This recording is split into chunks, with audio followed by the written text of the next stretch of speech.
रुसले कुंकू हसलं मालिकेच्या आजच्या भागामध्ये आपण पाहणार आहोत की समर आता इकडे कृष्णाच्या घरी असतो आणि त्याने आता जे काही झालेलं असतं त्यामध्ये जयकांतचा मार खाल्लेला असतो, त्यामुळे त्याच्या डोक्याला लागलेलं असतं. पण तो आता कृष्ण वहिनीसाठी आपण काही करायला तयार आहोत असं काहीसं म्हणतो. त्यावर दुष्यंत म्हणतो कृष्णा वहिनी. त्यावर आता समर म्हणतो की हो, तू माझा मित्र भावड्या तर ती माझी वहिनीच ना. त्यानंतर तो आता म्हणतो की काही टेन्शन घेऊ नका, आता काही होणार नाही. आणि असं बोलून तो आता निघतो. दुष्यंत 4 पावलं का होईना त्याला सोडायला जातो. त्याच वेळेला आता दुष्यंत पुन्हा सोडून आल्यानंतर कृष्णाला म्हणतो मी समजलो होतो तितकाही वाईट नाही आहे, म्हणजे माझाच काहीतरी गैरसमज झाला. पण बघ ना, अशा वेळेला कशी आपली माणसं कामाला येतात. म्हणजे हा जर नसता आला तर आपल्याला कळलं पण नसतं तिथे काय होतंय ते. असं देखील आता दुष्यंत कृष्णाला बोलत असतो. दुष्यंतच्या मनामध्ये आता समरबद्दलचं वागणं जे आहे ते बदललेलं असतं. म्हणजेच आधी त्याला वाटत होतं की तो वाईट माणूस आहे, पण आता त्याचं वागणं बदलल्यामुळे समजून गेलेलं असतं की नाही, खरंच तो चांगला आहे. मग या सगळ्यामध्ये कृष्णा विचार करते की आता काही झालं ना तरीसुद्धा ह्या पाठीशी देव आहे, देव सगळं काही बघत आहे असाही विचार आता ती करते. दुसरीकडे आता बाजाला मस्का लावायचा असतो या जयकांतला. म्हणूनच आता ती जयकांतला म्हणत असते की मला ना जरा तुझ्याशी बोलायचं आहे, जरा बसतोस का. आणि त्याच वेळेला आता बसायला सांगितलं जातं. मग आता जेव्हा बसायला सांगितलं जातं ना तेव्हा लगेच जयकांत विचार करतो नक्कीच या बाईच्या डोक्यामध्ये काहीतरी सुरू असणार आहे, त्याशिवाय ही बाई एवढं मला बोलत नाही की इथे बस म्हणून. मग आता ती हळूवारपणे त्याच्या डोक्यावरनं हात पण फिरवते. म्हणत असते मगाशी मी तुला मारलं, तुला जास्त लागलं तर नाही ना. मगाशी राग आला होता आणि त्या रागाच्या भरात हे सगळं झालं. जयकांत मनातल्या मनात विचार करतो की नक्कीच आहे ना, ही एवढं प्रेमात बोलते याचा अर्थ हिला काहीतरी कामासाठी आपली गरज आहे आणि यासाठी ही इतकी प्रेमात बोलते. स्वतः आता तिथे जाऊन बसते आणि आता बाजा जयकांतला सांगत असते की तू ये, तू पण बस इथे. आणि असं बोलूनच आता त्याला तिथे बसायला सांगते. आणि जेव्हा तो तिथे बसतो ना तेव्हा मात्र आता त्याला ती म्हणत असते की एक काम होतं. त्यावर जयकांत म्हणतो आता कसं अंगाशी हे काम होतं म्हणूनच बाई मला मस्का लावत होती, असा तो आता विचार करतो. त्यानंतर आता तो म्हणतो काम कोणतं आहे बोला ना, हुकूम करा. आणि मग काम काय आहे ते सांगितलं जातं. म्हणजे आधीच जिथे तो ती फुलं टाकायला गेला होता ना तिथेच आता जायचं आहे आणि फक्त तिथे उभं राहून बघायचं आहे, कोणालाही धमकवायचं नाही आहे. कारण तिला आता माहिती असतं आधी दुष्यंत होता पण आता तिथे दुष्यंत नसणार आहे, म्हणूनच मग तिने आता पाठवलेलं असतं. मग आता जेव्हा ती त्याला पाठवते ना तेव्हा आता तो सुद्धा जातो आणि तिथे उभा राहतो. तिथे आता एक एक जण चेंडूचं फूल टाकत असतं त्या परडीमध्ये. आणि तेव्हा लाईन लागलेली असताना समोर आहे ना आता जयकांत फक्त उभा असतो. त्याच्या नजरेच्याच धाकाने तर तो सगळ्यांना घाबरवत असतो. तर सगळीच जण आता थोडंफार घाबरलेली असतात आणि इकडे तिकडे बघत असतात. आणि त्यांची नजर बरोबर त्या आता बाजाच्या परडीकडेच जात असते. कारण कृष्णाची परडी त्यांना आता दिसेनाशी झालेली असते. कारण आता ज्या काही गोष्टी घडत असतात तो डोळ्यांनी तो धमकवत असतो, त्यामुळेच हे सगळं घडत असतं. आणि त्यामुळे आता इकडे काही बोललं तरी काही प्रॉब्लेम होणार नाही आहे असंही आता जयकांतला माहिती असतं. मोजकीच जी लोकं असतात 4-5 ती फक्त कृष्णाच्या परडीमध्ये फुलं घालतात. कारण हा जयकांत जो आहे ना तो एक नंबरचा नालायक माणूस आहे. म्हणजे तो फक्त डोळ्यांच्या इशारानेच हे सगळे काही गेम करत असतो. आणि जेव्हा तो हे सगळं काही करतो ना तेव्हा मात्र आता इकडे सगळीच जी गावकरी आहेत ते सगळे फुलं जे आहेत ती आता बाजाच्या स्पर्धेमध्ये घालत असतात. दुसरीकडे आता कृष्णाचा फोन वाजत असतो. दुष्यंत जवळ ती येते आणि सांगते की बाळजाबाईंचा फोन आला आहे. दुष्यंत म्हणतो स्पीकरला फोन टाक आणि बिंदास्त फोन उचल. मग आता सांगितले म्हटल्यावर कृष्णा लगेचच फोन उचलते. कृष्णाने फोन उचलल्याबरोबर बाळजा कृष्णाला म्हणत असते की आज जो काही खेळ मांडलायस ना त्या खेळात तू जिंकशील असं तुला वाटत असेल तर हा तुझा भ्रम आहे. काही आहे ना या सगळ्या डावात ना मी जिंकणार आहे. आणि राहिला प्रश्न मतदानाच्या दिवशी तेव्हा ही विजयी माझाच होणार आहे असंही ती आता म्हणत असते. त्यावर कृष्णा काहीच बोलत नाही. तर दुष्यंत कृष्णाच्या हातातनं मोबाईल खेचून घेतो आणि म्हणतो की विजयाचं म्हणाल तर आपण त्या दिवशी बघूयाच, पण चांगुलपणा नावाची गोष्ट असते, प्रत्येकाला आम्ही आमच्या डोळ्याच्या धाकाने घाबरवत नाही. काय आहे ना जे काही होईल ते बघण्यात येईल असं बोलूनच तो आता फोन ठेवतो. बाळजाचा त्याने फोन ठेवल्यावर बाळजाला खूप जास्त राग येतो, कारण तिने फोन केला होता कृष्णाला आणि बोलला होता दुष्यंतच्या नजरेत अजूनच बाळजा आता पडलेली होती. त्यामुळे आता बाळजाला खूप जास्त राग आलेला होता. तिला आता कळत नव्हतं की काय करावं आणि काय नाही ते. दुसरीकडे आता दुष्यंतला कृष्णा म्हणत असते, काय झालंय, सगळं ठीक तर आहे ना? मग आता दुष्यंत म्हणत असतो की सगळं काही ठीक आहे, सगळ्या काही गोष्टी नीट होतील, काळजी करू नका, असंही आता दुष्यंत कृष्णाला म्हणत असतो. कारण आता कृष्णाला टेन्शन आलेलं असतं. बाळजाबाई वेळोवेळी कृष्णाला घाबरवायचा, धमकवण्याचा प्रयत्न करत असते, पण या खचलेल्या कृष्णाला आधार द्यायला दुष्यंत असतो. दुष्यंत म्हणत असतो की उद्या आपल्याला गावकऱ्यांचा निकाल कळेलच, तू काळजी करू नकोस आणि असं समजू नकोस की या सगळ्यामध्येच फक्त ह्या लोकांचाच हे आहे. मग दुसरीकडे आता सकाळ झालेली असते. बबन्या आता ती परडी घ्यायला गेलेला असतो. जयकांत, बाळजा, दलपत सगळेच जण ती सुद्धा आता बाळजाची परडी तिकडनं उचलायला घेऊन गेलेली असतात. आणि त्याच वेळेला आता जेव्हा हे सगळं करायला ते जातात ना, तेव्हा मात्र आता बबन्या हा एकटाच असतो. मुद्दामून आता बाळजाला आनंद झालेला असतो, कारण बाळजाला माहिती असतं तिची परडी ही नक्कीच फुलांनी भरलेली असणार आहे. कारण जयकांतने सांगितलेलंच असणार आहे ना घरी जाऊन, की कसं काय प्रसंग घडला होता ते. बबन्या आपली परडी उचलतो आणि तो आता तिकडनं जायला निघतो. तो जेव्हा जातो ना, तेव्हा त्याच्या मागोमाग आता सगळेच जण जात असतात. तर आता बाळजाची परडी घेऊन सुद्धा बाळजा मुद्दामून कृष्णाच्याच घरी यायला निघालेली असते. इकडे कृष्णा आता विचार करत असते, सगळं ओके तर असेल ना, काय झालं असेल, असे एक अनेक विचार तिच्या डोक्यामध्ये येत असतात. तर दुष्यंत सुद्धा हेच बोलत असतो. दुष्यंत म्हणत असतो की काळजी करू नकोस, आपला मार्ग जो आहे तो आज संपेल, म्हणजे आज तुला कळेलच तुझ्या पाठीशी नेमकं कोण कोण उभं आहे ते. तेवढ्यातच ना आता तिकडनं बबन्या येताना दिसतो. बबन्यासोबत बाळजा, त्यासोबत जयकांत हे सुद्धा आता आलेले दिसत असतात. एवढी सगळीजणं आली आहेत म्हटल्यावर नक्कीच काहीतरी आहे हे सुद्धा आता कृष्णाला कळलेलं असतं. बाळजा म्हणत असते की काय ग कृष्णा, तू तर म्हणत होतीस की बघायचं आहे ना तुला की कोण जिंकतंय हे मतदान, मग त्यासाठीच तू हे सगळं खेळ केला आहेस ना, मग बघूनच होऊ द्या की आज जे मतदान मिळालेलं आहे नक्की कोणाच्या परडीत जास्त फुलं आहेत ते. मग मोजायचं का हे सगळं काही, मग आता ठरतं की हो मोजायचं, जे काही आहे ते समोरासमोर. आणि मग आता कृष्णा ही शांत राहते. मग आधी बाळजा म्हणत असते की कृष्णाची परडी उघडा, कृष्णाच्या परडीमध्ये नेमकं काय काय आहे ना ते तर बघूया. मग आता कृष्णाच्या परडीमध्ये ती फुलं आहेत हे बघण्यासाठीच लगेच आता परडी उघडली जात असते.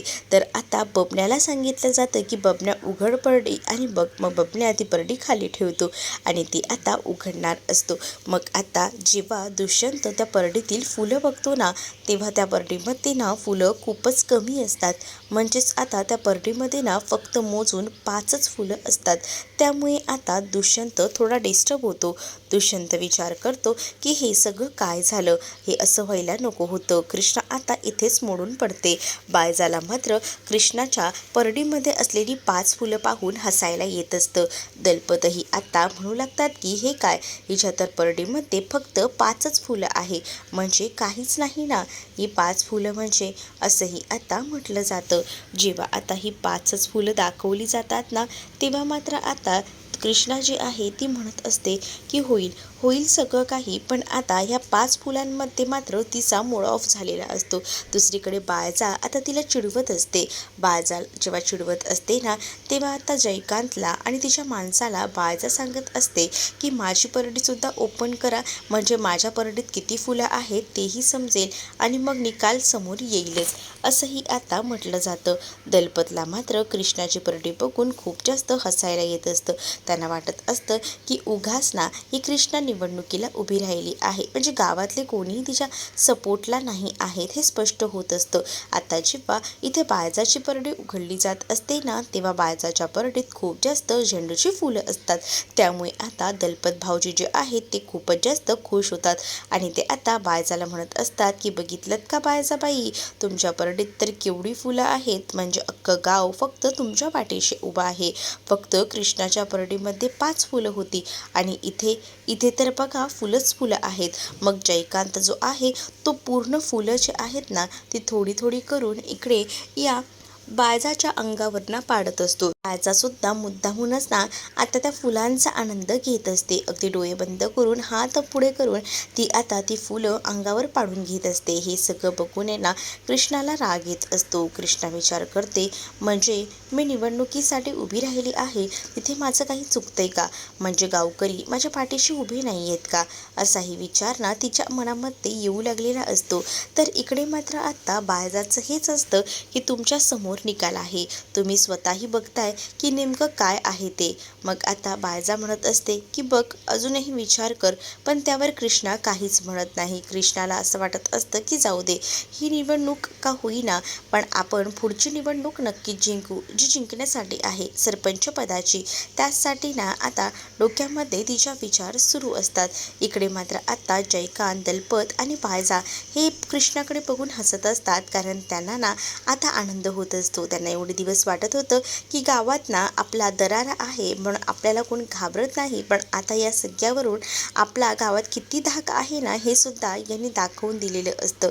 आणि ती सरळ म्हणते की बघितलं का माझा धाक एवढा आहे ना की समोरचा माणूस आपल्याकडेच येणार, आपल्यालाच मत देणार, असंही काहीसं आता ती म्हणत असते. तर आता जेव्हा एवढं सगळं बाळजा बोलते ना तेव्हा आता ती तिकडनं निघून जाते. बाळजा जशी तिकडनं निघून जाते खचलेल्या कृष्णाला दुष्यंत सावरत असतो आणि दुष्यंत म्हणत असतो की नको इतकं वाईट वाटून घेऊ तिच्या बोलण्याचं. इकडे आता समरच्या डोक्याला लागलेलं असतं म्हणून ती आता ड्रेसिंग करायचं काम इकडे मात्र आता अनुसया करत असते. अनुसया त्याला म्हणत असते की एवढं सगळं झालंय काय यार पोरा, नीट तरी थोडं बघायचं, एवढी मारामाती करायची काय गरज आहे? अगं तेव्हा प्रसंगच तसा घडला होता आणि त्यामुळे हे सगळं झालं, असं अनुसयाला तो सांगत असतो. तर आता आढळरावांना सुद्धा कळलेलं असतं कृष्णाकडनं की काल रात्री जे काही झालं ते त्यामुळेच पाठीशी आमच्या समर होता आणि समरमुळे आम्ही वाचलो, हे सुद्धा आता सांगितलेलं असतं. जेव्हा आता या सगळ्या गोष्टी सांगितल्या जातात ना तेव्हा मात्र आता समर आढळरावांकडे बघतच राहतो. तर दुसरीकडे आता आढळरावांना विचारलं जातं की तुम्हाला हे समजं कसं काय माहिती? त्यावर अनुसयाला आढळराव सांगतात की कृष्णाने मला सांगितलं, की कृष्णानं मला म्हटलं की काल रात्री काय झालं होतं, ते जे झालं ते भयानक होतं. अरे पण पोरा इतकी काय हाणामारी करायची गरज आहे? बघ ना आता किती लागले, चल आपण डॉक्टरांकडे जायचं का? त्यावर समर म्हणतो की नाही, काही गरज नाही डॉक्टरांकडे जायची. समर थोडा लांबूनच बोलत असतो, पण इथे आढळराव एक बापाचं कर्तव्य निभावत असतात. गेले 26 वर्ष त्यांना हे सगळं काही करता आलं नव्हतं आणि म्हणूनच ना ते आता निदान खांद्यावर वगैरे त्याचे हात ठेवतात आणि चौकशी करत असतात. त्यावेळेला जरा समरला ऑकवर्ड फील करत असतं, म्हणजे समरला अशी सवय नसते, पण आता अचानकपणे बाबा आपल्या खांद्यावर हात ठेवत आहेत हे बघूनच ना त्याला वेगळं फिलिंग येत असतं. तर दुसरीकडे मात्र आढळराव म्हणतात की हे बघ आतताईपणे कोणताही निर्णय घेऊ नकोस, जे काही करणार आहेस ते आरामात कर. मला कळतंय ज्या काही गोष्टी आता सध्याला घडत आहेत निवडणुकीमुळे, पण शांतपणाने जे काही करायचं आहे ते करा, अशी मारामारी करू नका. दुसरीकडे आता दलपत आणि त्याचसोबत जी बाळजा आहे ती बोलत असते. बाळजा एका फोनवर बोलत असते, फोन वगैरे ठेवते आणि म्हणते हे आता सगळं काम हळूहळू मार्गी लागेल. ती चहा पित असते आणि त्यांचं बोलणं सुरू असतं. आणि तेवढ्यातच ना आता तिथे ही पूजा आलेली असते आणि खरं तर ना त्या पूजाला बोलवलेलं असतं बाळजानंच. तिथं पूजा येते आणि मग पूजा तिथे आल्यानंतर म्हणत असते की आता मला कशाला बोलवलं आहे, असंही ती आता डायरेक्टली विचारू लागते. जेव्हा आता ती डायरेक्ट विचारते ना तेव्हा मात्र आता तिकडे असणारे सगळेजण पाहू लागतात आणि तेव्हाच बाळजाला आता डायरेक्ट पूजा म्हणत असते की तुम्हाला आता कोणत्या नव्या भांडणामध्ये मला अडकवायचं आहे ते तरी सांगा, म्हणजे कशात अडकवणार आहात ते तर होऊनच जाऊ दे, असंही आता म्हटलं जातं. जेव्हा आता या सगळ्या गोष्टी बोलल्या जातात ना तेव्हा मात्र बाळजा पूजावर भडकते आणि पूजाला म्हणत असते की तुला काम तर करावंच लागणार आहे आणि त्याचसाठी तू आम्हाला बोलून दाखवतेस का? तू तर आता शांतच बस, तुला काम करायचं आहे ना तर ते नीट करायचं, माझ्यासमोर अरेरवीपणा करून दाखवायचा नाही. कामाचं आहे ना तर तसंच ठेवायचं, असंही सांगितलं जातं. दुसरीकडे मात्र आता पाहायला मिळतं दलपत भाऊजींना सांगितलेलं असतं, त्यामुळे दलपत भाऊजी समोर असलेल्या टेबलवर बंडल ठेवतात 500चं आणि त्यामध्ये 50,000 10,000 रुपये असतात. मग आता एवढे पैसे कशासाठी, माझ्यासाठी का, असंही विचारलं जातं. मग आता हो, एवढे पैसे ना तुझ्यासाठी आहेत, थोडं काम होतं ना यासाठी, माझ्याकडे काम, एवढे पैसे तुम्ही मला देणार आहात का, असं बोलून तिचं आता चलबिचल होत असतं. हो हो, हे पैसे तुलाच देणार आहे, तुझ्याकडेच थोडं काम आहे. अच्छा सांगा ना. मग असं बोलून ती पैसे उचलतच असते. त्यातच बाळजा तिला थांबवते आणि बाळजा तिला आता काम सांगू लागते. दुसरीकडे कृष्णा टेन्शनमध्ये आहे हे दुष्यंतला समजतं. मग दुष्यंतला असं वाटत असतं की कृष्णा नाराज आहे तर तिचा मूड ठीक करायला हवा आणि त्यासाठी त्यांनी आता बेंजो वगैरे आणलेला असतो आणि तिथे आता वाजवत असतात. तर कृष्णा म्हणत असते की हे समजा काय आहे. जेव्हा कृष्णा हे सगळं काही बोलते तेव्हा मात्र दुष्यंत तिला म्हणत असतो की अगं 5 मतं तुझ्या बाजूने पडली आहेत. मग कृष्णा म्हणते त्या 5 मतांनी काय होणार आहे. दुष्यंत तिला समजावतो आणि दुष्यंत म्हणतो अगं ही 5 मतच ना सगळं काही गेम बदलणार आहे. तुला कळतंय का, या सगळ्यामध्ये उलट आहे ना तुझ्याच बाजूनं तुझा फायदा आहे. बघ एवढी गावातली लोकं जी होती ती बाळजाच्या बाजूने होती, म्हणजेच बाळजाच्या बाजूने त्यांनी मतं दिली बरोबर. पण 5 जणांना तू आपल्या बाजूने ओढून घ्यायला त्याच्यासाठी तर सक्षम राहिलीस. बघितलंस का, 5 जणं तुझ्या बाजूने आली. किती मोठा हा प्रसंग आहे याचाही जरा विचार कर ना, असंही आता तो तिला म्हणत असतो आणि तिला समजावून सांगायचा प्रयत्न करत असतो. तर इकडे आता कृष्णाला सुद्धा या गोष्टी पटत असतात. कृष्णा दुष्यंतला म्हणत असते की माझ्या कठीण काळात तुम्ही मला साथ द्याल ना. त्यावर दुष्यंत म्हणतो की का नाही देणार ना, मी तुझ्या पाठीशीच आहे. मी काही झालं ना तरीसुद्धा तुला कधीच सोडणार नाही. दुसरीकडे आता भक्ती उभी असते. भक्ती आता म्हणत असते की तुमचं जे नातं आहे, तुमचं जे बॉन्ड आहे ते असाच टिकून राहायला पाहिजे. तुमच्या नात्याला कोणाचीही नजर लागायला नको. त्यावर दुष्यंतसुद्धा आता भक्तीला सांगतो आमच्या नात्याला कोणाचीही नजर लागणार नाही, कारण आम्ही दोघंही जण एकमेकांपासून कधी दुरावणारच नाही आहे. आम्हाला एकत्रच राहायला आवडतं आणि एकत्रच राहू, असं देखील आता दुष्यंत हा भक्तीला सांगत असतो आणि कृष्णाला जवळ घेतो. दुष्यंतने कृष्णाला जवळ घेतल्यावर कृष्णाला आता असंच वाटत असतं की सगळं जग आपण जिंकलेलो आहोत. या सगळ्याबद्दल काय, असाही विचार ती आता करू लागलेली असते. भक्ती आणि बबन्याला सुद्धा दुष्यंत आणि कृष्णा अशा पद्धतीने एकत्र आलेत हे बघूनच ना अगदीच ना त्यांनाही भरून आलेले असतं. त्यांनाही वाटत असतं की नेहमी या दोघांनी एकत्र राहावं आणि तसंच त्यांचं स्वप्न आता पूर्ण होताना दिसत असतं. बबन्याही खुश असतो. तर पुढील भागामध्ये आपल्याला पाहायला मिळत असतं की प्रचारसभा असते. प्रचारसभा करायचं ठरलेलं असतं. बाळजाच्या अंगणात तर कृष्णाच्या अंगणात ही प्रचारसभा करणार असते. पण बाळजा नेहमीप्रमाणेच पैशांचा वापर करून प्रचारसभेसाठी गर्दी करणार असते आणि त्यामुळे बाळजाची तशी तयारी सुरू असते. बाळजाने जेवढे पैसे जेवढे काही आहेत ना ते सगळे आता या प्रचारसभेसाठी लावायला ते केलेले असतात. म्हणजे लोकांना पैसे द्यायचे, प्रचारसभेला बोलायचं आणि निवडून यायचं, म्हणजेच ती मतं जी आहेत ती पैशाने विकत घ्यायची, असं काहीचं तिचं असतं. इकडे आता कृष्णाही म्हणत असते की मी माझ्या स्वाभिमानानं हे जी लढाई आहे ती जिंकून दाखवणार आहे आणि माझ्या प्रचाराला सुद्धा गर्दी होईलच, असंही तिला आता वाटत असतं.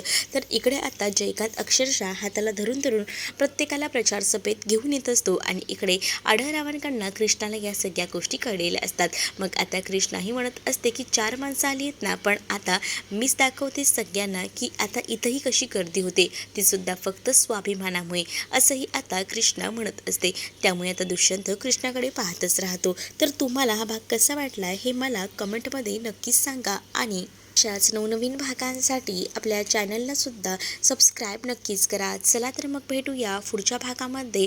तोपर्यंत टाटा बाय. व्हिडिओ आवडला असेल तर व्हिडिओला लाईक करायला विसरू नका. चॅनलवर नवीन असाल तर चॅनलला सबस्क्राईब करा. चला तर मग भेटूया पुढच्या भागात.